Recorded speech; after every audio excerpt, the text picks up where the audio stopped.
Haleluya, puji nama Tuhan. Salam sejahtera di dalam kasih kita Tuhan Yesus Kristus. Salam jumpa lagi dalam Renungan 79 Keluarga Jemaat GPD El Shaddai Magelang. Tuhan berkati kita semua. Mari kita akan menikmati kebenaran firman Tuhan. Saat ini saya beri tema Jangan Ragu. Kita melihat di dalam kitab Keluaran 4 ayat 1 sampai ayatnya yang kelima. Saya bacakan firman Tuhan. Keluaran 4 ayat 1 sampai ayat 5. Lalu sahut Musa, bagaimana jika mereka tidak percaya kepadaku dan tidak mendengarkan perkataanku, melainkan berkata, Tuhan tidak menampakkan diri kepadamu. Tuhan berfirman kepadanya, apakah yang di tanganmu itu? Jawab Musa, tongkat. Firman Tuhan, lemparkanlah itu ke tanah. Dan ketika dilemparkannya ke tanah, maka tongkat itu menjadi ular, sehingga Musa lari meninggalkannya. Tetapi firman Tuhan kepada Musa, ulurkanlah tanganmu dan peganglah ekornya. Musa mengulurkan tangannya, ditangkapnya ular itu lalu menjadi tongkat di tangannya. Supaya mereka percaya bahwa Tuhan Allah nenek moyang mereka, Allah Abraham, Allah Ishak, dan Allah Yakub telah menampakkan diri kepadamu. Kita melihat kata ragu ini sama dengan bimbang dan kurang percaya.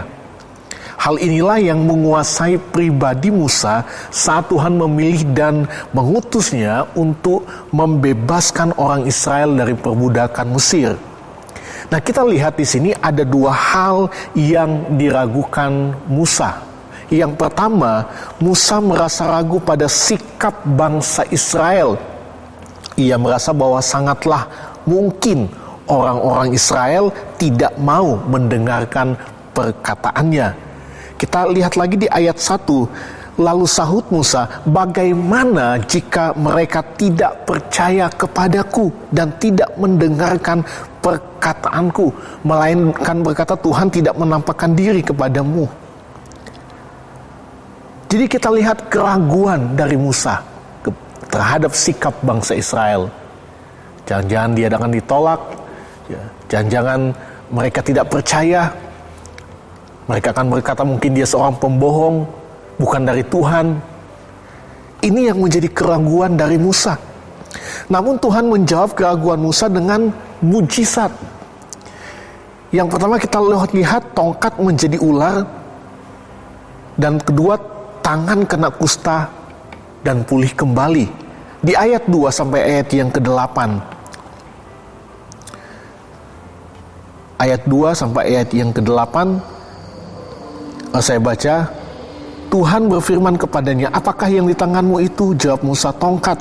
Firman Tuhan, lemparkanlah itu ke tanah, dan ketika dilemparkannya ke tanah, maka tongkat itu menjadi ular, sehingga Musa lari meninggalkannya. Tetapi firman Tuhan kepada Musa, ulurkanlah tanganmu dan peganglah ekornya. Musa mengulurkan tangannya, ditangkapnya ular itu, lalu menjadi tongkat di tangannya.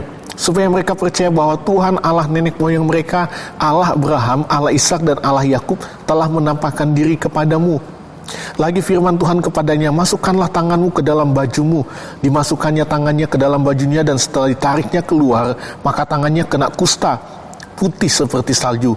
Sesudah itu firman-Nya, masukkanlah tanganmu kembali ke dalam bajumu. Musa memasukkan tangannya kembali ke dalam bajunya, dan setelah ditariknya keluar, maka tangan itu pulih kembali seperti seluruh badannya. Jika mereka tidak percaya kepadamu dan tidak mengindahkan tanda mujizat yang pertama, maka mereka akan percaya kepada tanda mujizat yang kedua. Jadi Tuhan menjawab keraguan Musa itu dengan mujizat. Bahkan kita lihat Musa juga diperintahkan Tuhan untuk membuat mujizat ini jika orang Mesir tidak dapat diyakinkan dengan dua mujizat sebelumnya. Tongkat menjadi ular dan tangan yang kena kusta dan pulih kembali. apa mujizat yang harus dinyatakan oleh Musa? Yaitu mengubah air menjadi darah. Itu dijelaskan dalam ayat 9. Ya. Mungkin kalau kita lihat, mungkin bisa jadi bangsa Israel tidak akan percaya kepada perkataannya Musa. Namun dengan tanda mujizat, mereka bisa berubah dari tidak percaya menjadi percaya. Dan kalau kita lihat hal itu terjadi ketika mujizat diadakan di tengah-tengah mereka, mereka menjadi percaya bahwa Tuhan telah memperhatikan kesusahan bangsa Israel. Ayat 30 dan ayat 31. Harun mengucapkan segala firman yang telah diucapkan Tuhan kepada Musa, serta membuat di depan bangsa itu tanda-tanda mujizat itu. Lalu percayalah bangsa itu, dan ketika mereka mendengar bahwa Tuhan telah mengindahkan orang Israel dan telah melihat kesengsaraan mereka, maka berlututlah mereka dan sujud menyembah kepada Tuhan. Jadi kita lihat dengan adanya mujizat, mereka percaya bahwa Musa dan Harun itu diutus oleh Tuhan. Jadi kita lihat tidak seperti apa yang diragukan oleh Musa. Kalau ada mujizat, pasti Tuhan akan nyatakan perubahan. Yang kedua, kita lihat keraguan Musa. Musa merasa ragu dengan kemampuannya berbicara. Ayat 10, Keluaran 4 ayat 10. Lalu kata Musa kepada Tuhan, Tuhan, aku ini tidak pandai bicara, dahulu pun tidak, dan sejak engkau berfirman kepada hamba-Mu pun tidak, sebab aku berat mulut dan berat lidah. Sebenarnya kalau kita lihat, Musa adalah orang yang pandai karena ia dibesarkan dan dididik di Mesir. Namun kata tidak pandai bicara, ini artinya Musa tidak sanggup untuk menyampaikan perkataan Tuhan, pesan Tuhan kepada Firaun untuk membebaskan bangsa Israel. Jadi dalam hal sini adalah Musa tidak punya keberanian untuk menyampaikan pesan Tuhan. Tetapi kembali Tuhan menjawab keraguan Musa dengan janji Allah akan menyertainya dan akan memakai lidahnya untuk menyampaikan apa yang menjadi pesan Allah. Kita lihat di ayat 11 dan ayat 12. Tetapi Tuhan berfirman kepadanya, siapakah yang membuat lidah manusia? Siapakah yang membuat orang bisu atau tuli? Membuat orang melihat atau buta? Bukankah aku, yakni Tuhan? Oleh sebab itu pergilah, aku akan menyertai lidahmu dan mengajar engkau apa yang harus kau katakan. Jadi kita lihat janji penyertaan Tuhan. Tuhan menyertai, Tuhan yang akan pakai lidahnya, Tuhan yang akan memberikan dia keberanian untuk dapat menyampaikan setiap pesan dari Tuhan. Bahkan kita lihat Tuhan juga berjanji akan mengikut sertakan Harun saudaranya untuk pergi bersama dengan dia. Kita bisa lihat itu di dalam ayat 13 sampai ayat yang ke-16. Karena kita melihat pada waktu itu Musa tetap berdalih. Dengan begitu banyak alasan. Kenapa? Karena dia ragu. Tetapi kita lihat pada akhirnya Tuhan katakan, ada Harun kakakmu, dia akan ikut dengan engkau. Kita lihat hal ini menunjukkan bahwa kita tidak sendiri.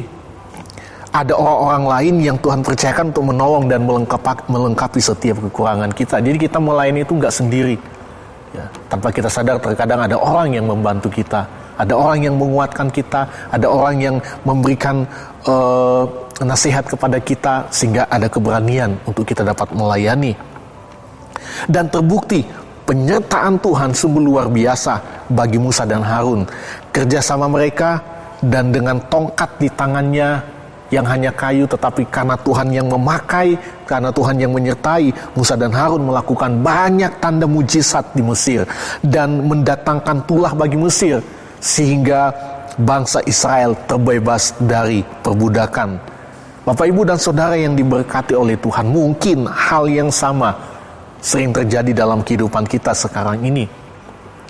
Mungkin ada keraguan dalam kita melayani dan mengiring Tuhan.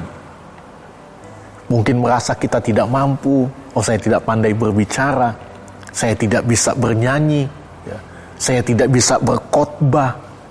Pelayanan itu kan ada banyak. Mungkin ada banyak keraguan dalam hidup kita untuk melayani Tuhan, untuk menyampaikan pesan Tuhan.